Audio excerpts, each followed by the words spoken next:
Logan Whitmore had placed the money where no honest accident could explain it. Several thick bundles of cash lay across the walnut dresser in the master bedroom of his penthouse overlooking San Diego Bay. The amount was $400,000, enough to change most lives, and small enough, in Logan's world, to become bait. For 10 years he had repeated versions of the same test. Drivers, cooks, assistants, gardeners, housekeepers. Some took a few bills. Some took entire bundles. Others tried cleverer methods and lied when confronted.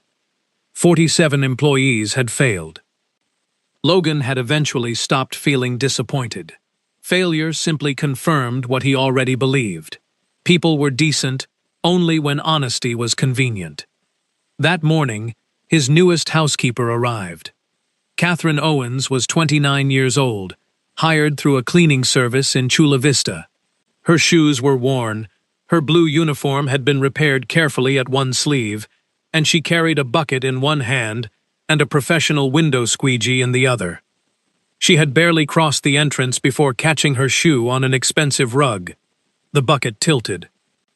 Catherine twisted sideways, caught it against her knee, somehow remained standing, and stared at the tiny splash on the floor.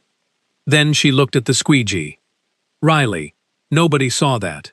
From his office monitor, Logan frowned. Catherine lowered her voice. We are professionals. Professionals do not attack rugs on their first day. She wiped the water immediately.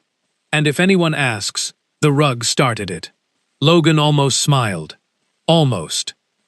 Catherine continued through the enormous living room, speaking occasionally to Riley as though the cleaning tool were an experienced co-worker. She stared at the floor-to-ceiling windows facing the harbor. People actually wake up to this view? Then at the kitchen. That refrigerator is larger than my first bedroom. Then at a crystal vase. She stopped several feet away. No, she pointed at it. That thing wants me unemployed. We are going around. She made an exaggerated detour. Watching from the security system, Logan forgot about the coffee cooling beside him. There was something ridiculous about her, but there was also something strangely alive. Eventually, Catherine climbed upstairs. Logan left his office and positioned himself behind the partially open bedroom door. He heard her approaching. Do billionaires make their own instant noodles, Riley? Serious question. Is there a special employee for that? Then she entered. Her joke died immediately. She saw the money. Catherine stood perfectly still. Her face changed. Logan knew that expression. He had seen it 47 times. Shock first, then calculation, then temptation. Catherine slowly approached the dresser. My goodness. Her hand trembled. Riley. That's more money than I've ever seen. She swallowed.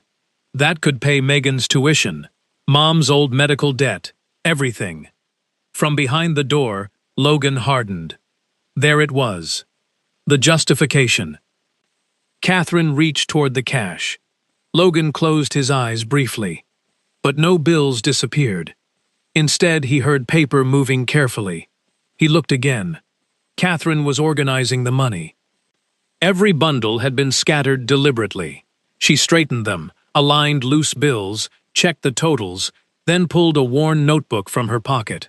On one page, she wrote that she had found $400,000 in the master bedroom and had counted and arranged it.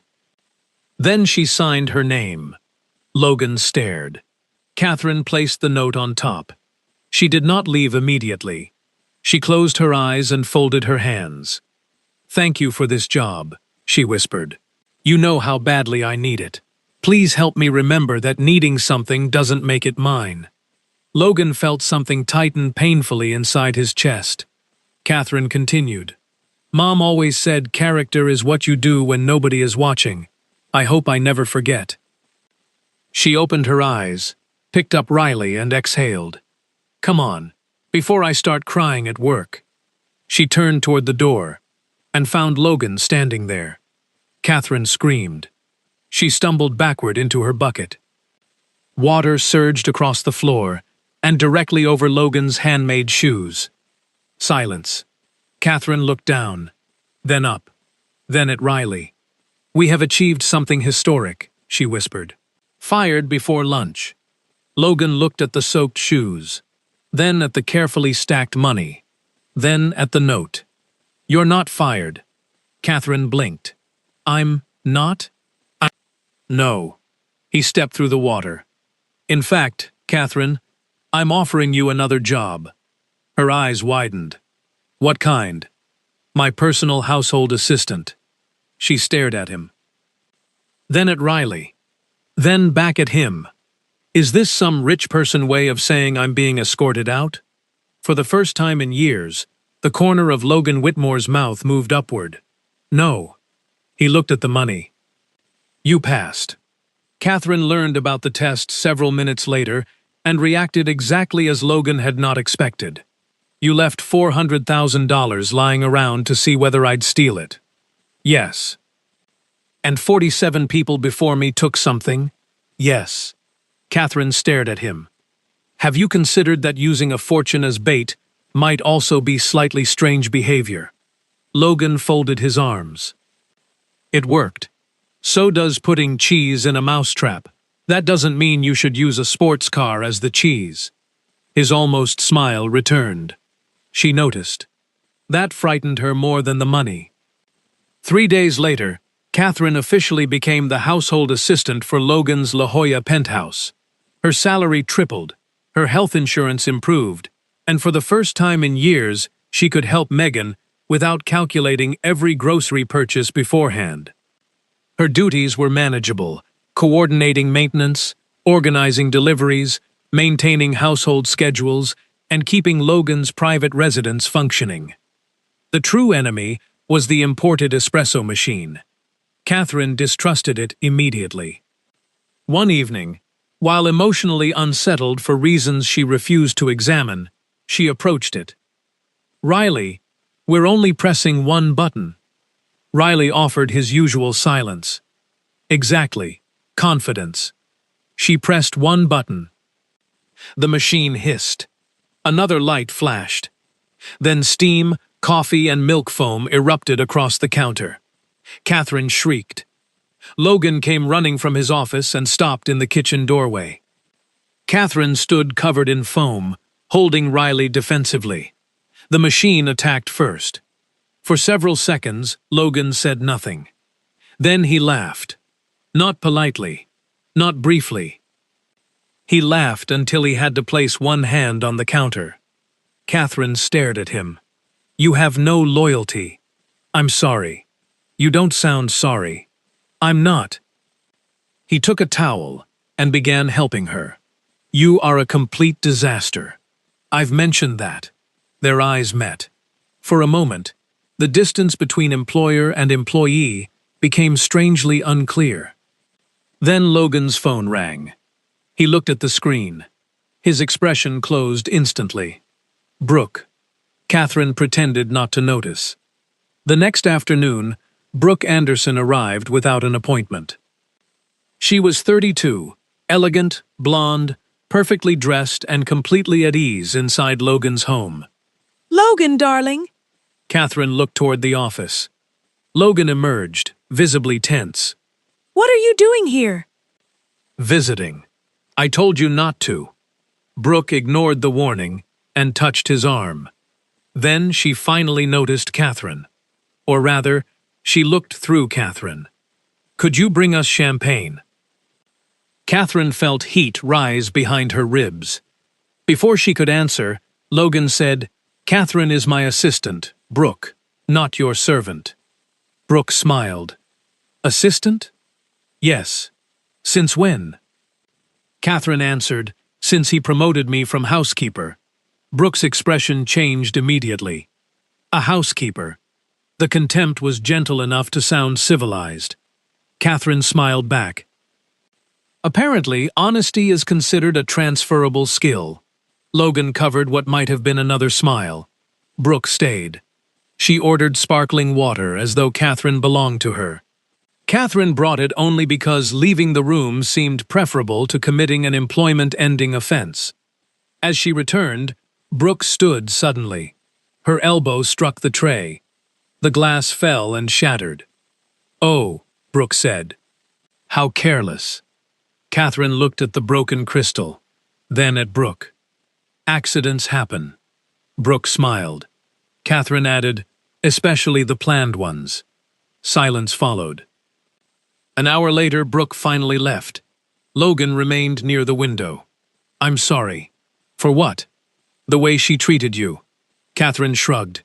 "I've met rude rich people before." "She shouldn't have been allowed to do that here."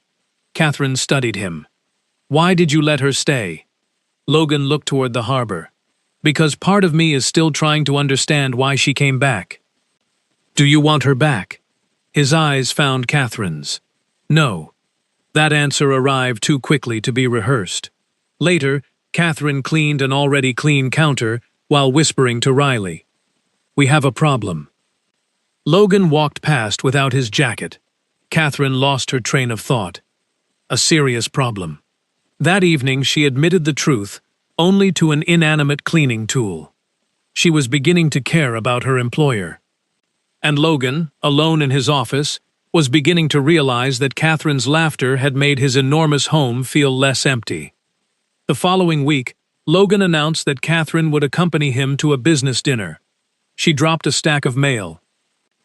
"With you?" "Yes." "To a real business dinner?" That's usually what the phrase means. She pointed at herself. "I own exactly one dress, appropriate for weddings, funerals, and court appearances." "I'll arrange something." "That sounds expensive."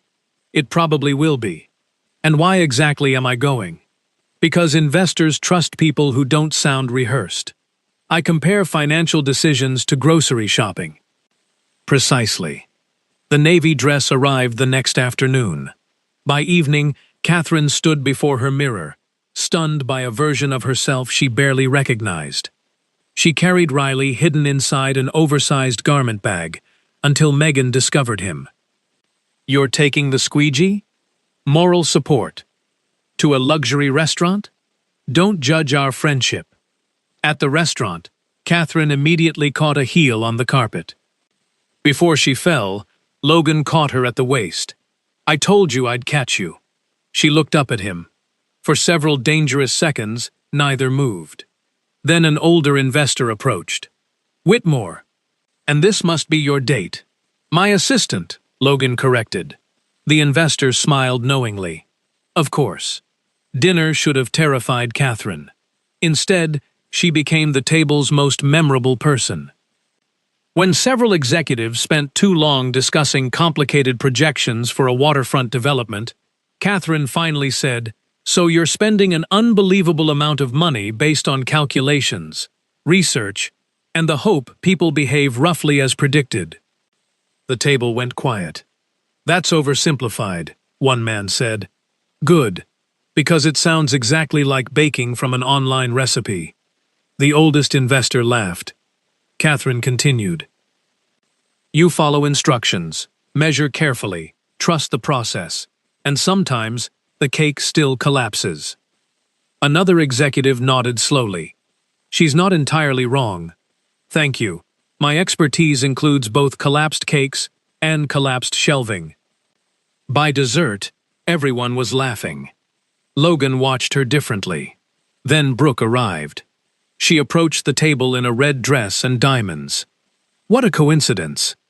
Catherine doubted coincidence had participated. Brooke looked at her place setting. "Oh, Catherine, you're doing very well with all those forks." Catherine smiled. "I've had excellent training identifying dangerous objects." Several investors coughed into their napkins. Brooke's eyes narrowed. When she left, one executive leaned toward Logan. "Keep that assistant." On the drive home, Logan was quieter. Finally, Catherine asked, "Who was she really?" "My former fiancée." The answer changed the air. He explained slowly. Years earlier, Logan believed Brooke loved him. He gave her access to his life, trusted her completely, and assumed generosity could create security. Then she left for a European aristocrat with greater status and wealth. The money didn't hurt most, Logan said. What hurt was realizing I had mistaken being useful to someone for being loved. Afterward, he began testing people. Again and again. Every failure made me feel smarter, he admitted. Really, I was becoming more afraid. Catherine looked down at her hands. And then I showed up. You showed up. Talked to a cleaning tool, nearly destroyed my rug, organized money you desperately needed, and thanked God for employment. Not my strongest first impression. It was the strongest one I've ever had. The car stopped outside her apartment. Neither moved. Logan looked at her. You were extraordinary tonight because you never tried to become someone else. Catherine's breath caught. He leaned closer. She did too. Then his phone rang. Brooke. Logan closed his eyes. Catherine pulled back. You should answer. I don't want to, but you need to finish whatever remains unfinished. The moment vanished. Later, alone upstairs, Catherine held Riley. We almost kissed him. She sighed. And somehow Brooke Anderson has perfect timing. Across town, Logan ignored Brooke's next call. For the first time, he understood something clearly. He was no longer testing whether Catherine deserved his trust. He was beginning to wonder whether he deserved hers. Logan's yacht party drew executives, investors, celebrities and families whose names appeared on buildings. Catherine attended to help coordinate the event. Brooke arrived and behaved as though she were the hostess. Near the bar, she cornered Catherine. You know this won't last. Catherine remained calm. What won't? Logan's fascination with you. You're new. You're amusing. You're different. And you're concerned. Brooke's smile tightened. I know his world. You don't belong in it. Catherine looked around at the polished guests. Maybe, but he invited me. That was enough to make Brooke walk away furious. Later, Catherine met Margaret Chen, an older investor's wife whose kindness immediately put her at ease. My husband hasn't stopped talking about your cake comparison, Margaret said. I'd hoped everyone forgot. He said you reminded the entire table that numbers concern real people. That stayed with Catherine. Then Brooke took the microphone. Her speech began politely. Soon, however, she began describing Logan's charitable habit of helping people beneath his social standing. Then she mentioned Catherine, the former housekeeper, the woman who talked to a squeegee named Riley. Some guests laughed awkwardly. Others looked uncomfortable. Catherine stood frozen. Brooke continued, Perhaps when someone cannot make appropriate friends, an imaginary one becomes useful. The humiliation struck harder than Catherine expected. Riley had belonged to her mother. Nobody there knew that. Nobody knew Catherine had begun talking to him after her mother's death, because silence inside the apartment had become unbearable. Brooke knew only enough to make grief sound ridiculous. Then Logan stepped onto the stage. He took the microphone from her. Catherine Owens, he said quietly, is the most honest person I have ever met. The room became silent. He told them about the money. He told them how many employees had failed. Then he described Catherine's note and prayer. Yes, she talks to a squeegee. She also trips over furniture, argues with espresso machines, and says things during investment meetings that terrify my finance team. A few people laughed warmly. But she has more integrity than anyone I have hired in 10 years. If anyone here thinks her previous job makes her lesser, that tells me something about you, not her. Catherine's eyes filled. Outside on the private deck, Logan found her crying. Look at me. She did. What she said doesn't define you. She said it in front of everyone. And I told everyone the truth. Catherine wiped her face. No one has ever defended me like that. Then everyone before me failed you. She stepped into his arms. Minutes later, Brooke stormed onto the deck. You chose her? Logan's voice remained calm. I stopped choosing you years ago. Brooke moved toward Catherine angrily. Catherine stepped backward and accidentally struck a passing tray. A glass of champagne launched into the air and landed directly across Brooke's white designer dress. Brooke screamed. Catherine stared. That was genuinely an accident. Logan looked at the ruined dress. Then at Catherine. But remarkably well-timed. Catherine began laughing. So did he. Brooke was ordered off the yacht. Later, Logan took Catherine to the quiet upper deck. There, beneath the California night sky, he told her everything he had been unable to say. Catherine finally explained Riley. Her mother had cleaned houses for decades. After she died, Catherine inherited several tools, including the old squeegee. Talking to him was easier than admitting I felt alone. Logan took her hand. That isn't weakness. Then he kissed her. It was gentle, brief, and certain. Catherine laughed afterward through tears. We broke the workplace rule. We can rewrite it. She lifted Riley. He comes with me. I accept. Then Catherine leaned toward Logan again, bumped the railing, and Riley slipped from her hand. The squeegee disappeared into the dark water. Catherine cried out. Logan caught her before she tried to reach over the rail. He was Mom's. Now Logan understood why she was crying. He held her. The next morning, photographs of their kiss appeared everywhere. The headline presented Catherine not as a woman but as a question. Was the billionaire being manipulated by his former housekeeper? Catherine knew immediately who had started the next battle. Reporters surrounded Catherine's building. They photographed Meghan near college. Anonymous stories published details about Catherine's childhood, her mother's illness, and the debts she had spent years paying. Catherine finally asked Logan for distance. My life is becoming entertainment. I can protect you. That's the problem. You think protection fixes everything because you've always been able to buy more of it. The words hurt him. She knew they would, but fear was louder. My sister is being followed. People are standing outside my apartment. Everything I love is being dragged into this. Logan stepped closer. Don't end this because of Brooke. I'm not ending it. What are you doing? Trying to breathe. He left reluctantly. 2 hours later, a package arrived. Inside was an absurdly elegant squeegee with a crystal handle. A small engraving read, "For the most honest woman I know." The note underneath said, Riley II cannot replace the first. He is applying for the position anyway. Catherine laughed while crying. A week later, Logan's lawyers visited. They suggested Catherine publicly distance herself from him temporarily in exchange for financial compensation and legal assistance. She understood immediately. You want to pay me to disappear? One lawyer shifted uncomfortably. We want stability. Does Logan know? He knows we are exploring solutions, but not this one. Silence answered. Catherine refused the money.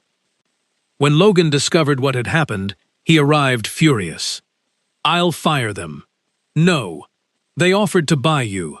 They were trying to protect your company. I care more about you. And that's exactly why this is dangerous. Catherine took his hands. We need a pause. His face fell.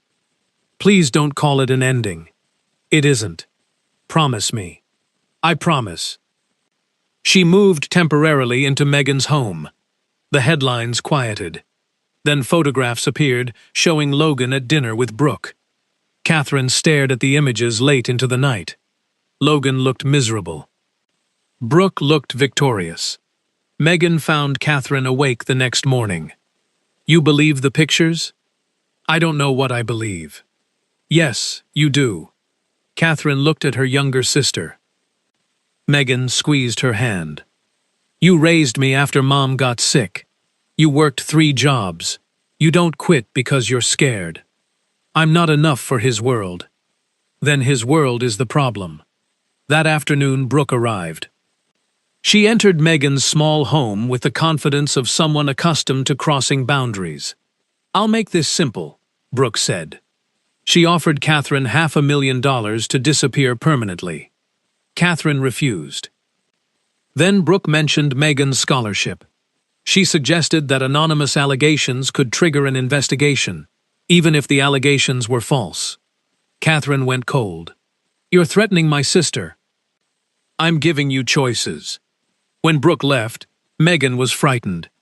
"Maybe take the money." "No." "But school." "No." Catherine held her sister's shoulders. "If I let someone buy my decisions today, I will spend the rest of my life wondering what price they'll demand tomorrow." That night, Catherine called Logan. He answered immediately. "Brooke came here." His voice changed. Catherine told him everything. The money. The threat. The photographs. "They were staged," Logan said. "She appeared at business meetings and arranged photographers." "I know." "You know?" "I know you." Silence. It was the most important sentence she had given him. Then Logan said, "Do you trust me?" Catherine looked at Riley II, gleaming beside her. "Yes." "Then let me finish this." Within days, private investigators uncovered Brooke's financial collapse, her paid leaks to tabloids, previous manipulation of another wealthy businessman abroad, and written communications connected to the threat against Megan. Logan showed Catherine the evidence. "This could destroy her," Catherine said. "She threatened your family." "I know. People who keep hurting others because nobody stops them eventually mistake mercy for permission." Catherine closed the folder. She did not want revenge. She wanted the truth strong enough that revenge became unnecessary. Logan reached across the table. "After this," Catherine held his hand. "After this, we stop running." Before the final confrontation, Catherine returned temporarily to ordinary cleaning work. She needed something familiar. A schedule. A uniform. Floors that became cleaner because she touched them. One afternoon she was scrubbing an office restroom when a voice behind her said, "Still talking to cleaning supplies?" Catherine spun around. Logan stood at the doorway wearing a tuxedo. She stared at him. "This is the women's restroom." "I know. You're wearing formal clothes." "I know. It's the middle of my shift." "I know that too." Then Logan knelt. Catherine looked horrified. "Get up. That floor isn't clean yet." "Catherine, your pants are touching it." "Catherine, what?" "I love you." Everything inside her stopped. Logan took her gloved hands. "I spent years trying to prove that everyone eventually disappoints you. Then I met someone who had every reason to take what wasn't hers and chose honesty instead." Tears filled Catherine's eyes. "I love you because you're funny when you don't mean to be, brave when you're terrified, and kind when nobody rewards you for it." Catherine sniffed. "You are ruining an expensive tuxedo." "I don't care. I love you too." Logan stood and kissed her. Several employees had gathered outside. One woman whispered, "This is better than television." Catherine laughed against Logan's shoulder. 2 days later, they attended the Whitmore Foundation Gala together. Hundreds of guests filled the ballroom. Brooke arrived confident, unaware that investigators had already delivered evidence to authorities. Logan began the evening with a speech. Then the screens behind him changed. Messages appeared showing Brooke selling private information to reporters. Bank records followed. Communications concerning staged photographs. Evidence from a previous fraud complaint. Finally, the messages threatening Megan. A murmur spread through the room. Brooke's face drained of color. "This is blackmail," Logan said, "and the evidence has been turned over to law enforcement." Officers approached. For one moment, Catherine saw something beneath Brooke's anger. Fear. Not the fear of prison. The fear of being nobody once the expensive clothes, access, and reputation disappeared. Catherine almost pitied her. Almost. Brooke had spent so much of her life trying to appear valuable, that she had forgotten how to become valuable to anyone. She was escorted away. The room erupted into conversation. Catherine whispered toward her purse, where Riley II was hidden. That was dramatic, even by our standards. Logan approached. "It's over." "Is it?" "The Brooke part." Good clarification. Then, before everyone could surround them, Logan took the microphone again. "I have one more matter." Catherine frowned. "What are you doing?" Logan turned toward her and knelt. Her eyes widened. "No." Several guests laughed. "No meaning, don't do this here," or "no meaning." "Logan, there are hundreds of people watching." "I'm aware." He opened a ring box. "Catherine Marie Owens, you walked into my home when I trusted no one. I tested your honesty without your consent, which I now understand was a terrible way to meet someone." Laughter rippled through the room. "You showed me that kindness can survive hardship, and that integrity has nothing to do with income. You also demonstrated that expensive rugs, coffee machines, and glassware are surprisingly fragile." More laughter. Catherine covered her mouth. "But mostly, you made me want a life that wasn't built around protecting myself." His voice softened. "Will you marry me?" Catherine looked at the man who once hid behind doors, expecting betrayal. Now he knelt publicly, trusting her with the easiest way to break his heart. She began laughing through tears. "You planned an arrest and a proposal at the same gala? In hindsight, the scheduling is questionable." "Very questionable. Is that a yes?" Catherine glanced at her purse. "Riley?" Logan sighed. "Of course." Catherine pretended to listen. "He approves. And you?" She looked at Logan. "Yes." The applause became deafening. Logan slipped the ring onto her finger. When he stood, Catherine whispered, "If I trip during the wedding, you understand that's legally your problem." He smiled fully. "I'll catch you." 6 months later, the yacht where Catherine had once been humiliated had been transformed for their wedding. White flowers lined the deck. Warm lights stretched overhead. The Pacific reflected the final colors of sunset. Megan stood beside Catherine in the bridal suite. Then she noticed Riley II resting on a velvet cushion near the ceremony area. "You made the squeegee part of the wedding." "He's family. He's cleaning equipment. Those categories can overlap." Megan shook her head. "Mom would have laughed so hard." Catherine's smile softened. She would have. That mattered more than anything else. Catherine had chosen a simple wedding dress, despite Logan's ability to buy almost anything. She wanted to recognize herself when she looked at the photographs years later. When the ceremony began, she stepped onto the deck. Logan waited at the front. He smiled. A complete smile now. Not the restrained expression of the man she had first met. Catherine walked toward him. Then her heel caught. Naturally. She pitched forward. Logan was already moving. He reached her before she fell. "You left the ceremony. You needed me. Everyone's staring. Let them." The guests laughed. At the front, Logan held Catherine's hands. His vows were simple.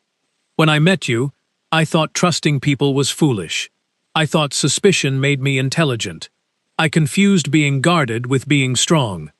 He looked toward Riley. "Then a woman walked into my home, talked to a squeegee, flooded my shoes, and refused to touch money that could have solved almost every problem in her life." Catherine laughed through tears. "You didn't save me from poverty, or loneliness, or some dramatic danger.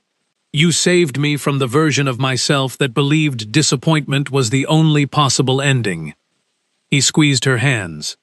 "I promise to catch you when you fall, listen when you need to talk, and respect Riley's position in our household despite serious concerns about his qualifications." Catherine wiped her eyes. Then it was her turn. "I prepared beautiful vows." Logan smiled. "And?" "I forgot most of them." The guests laughed again. So I'll say this. When I first met you, I thought rich people probably had employees whose job was making instant noodles. Logan closed his eyes. Still possible. I thought you were cold. Then you smiled once, and I realized you weren't cold. You were scared. The deck became quiet. You had everything people spend their lives chasing, and still expected everyone to leave. I had very little, and still believed most people were worth giving a chance. She looked at him. Somewhere between those two mistakes, we met in the middle. They married as the sun disappeared beyond the water. Months later, Brooke was convicted on charges connected to fraud, blackmail, and related offenses. Catherine saw a news report once and switched it off. She discovered she no longer needed to watch someone else's downfall to feel secure in her own happiness. That night, long after the wedding guests had left, Catherine sat with Logan on the quiet deck. Riley rested nearby. "I've been thinking," she said. "That usually means trouble." "About the money test." Logan groaned. "I stopped doing it." "I know." "I promised." "I know." She rested her head against his shoulder. "But do you understand why it was wrong?" Logan was quiet. Finally, he nodded. "Because I wasn't testing people. I was arranging situations that allowed me to keep believing what I already wanted to believe." Catherine smiled. "Exactly. Age had taught the people around them different lessons. Some had learned to protect themselves by accumulating money. Others accumulated pride, habits, grudges, or excuses. But Catherine had begun to understand that growing older did not automatically make anyone wiser. Sometimes years merely gave fear more time to disguise itself as experience. Her mother had owned almost nothing that society considered impressive. Yet she had taught Catherine something no fortune could purchase. Dignity does not begin when others respect you. It begins when you refuse to betray yourself, especially in private. Logan had once believed wealth revealed everyone's price. Catherine showed him something harder to measure. A person could desperately need money and still refuse what was not theirs. A person could be frightened and still remain kind. A person could be humiliated and choose not to become cruel. And Catherine learned something too. Being good did not mean remaining silent while others mistreated you. Forgiveness did not require surrender. Humility did not mean accepting humiliation. Sometimes the kindest thing a person could do, for themselves and even for someone causing harm, was finally to say, "Enough." She thought about Brooke then, not with triumph, but sadness. A life built entirely on appearances eventually becomes a prison even before any cell door closes. Then Catherine thought about Logan. He had not changed because she was poor and pure while he was rich and damaged. Life was rarely that simple. They changed because each possessed something the other had forgotten. Catherine reminded Logan how to trust. Logan reminded Catherine that she deserved to be seen, defended, and loved, without apologizing for where she came from. Perhaps that was what lasting love really was, after the excitement quieted, not finding a flawless person, but finding someone willing to grow beside you. Catherine looked toward the dark water, where the first Riley had disappeared months earlier. Some things, she realized, could never be replaced. But losing something did not forbid you from loving what came afterward. New memories did not erase old ones. They simply proved that life was still moving. Logan kissed her forehead. "What are you thinking about?" Catherine smiled. "That $400,000 almost ruined your worldview. It cost considerably more after the wedding." She laughed. And beneath the quiet California stars, Logan laughed with her. The full, unguarded laugh of a man who had finally learned that the greatest risk in life was not trusting the wrong person. It was becoming so afraid of betrayal that you failed to recognize the right one when they finally walked through your door.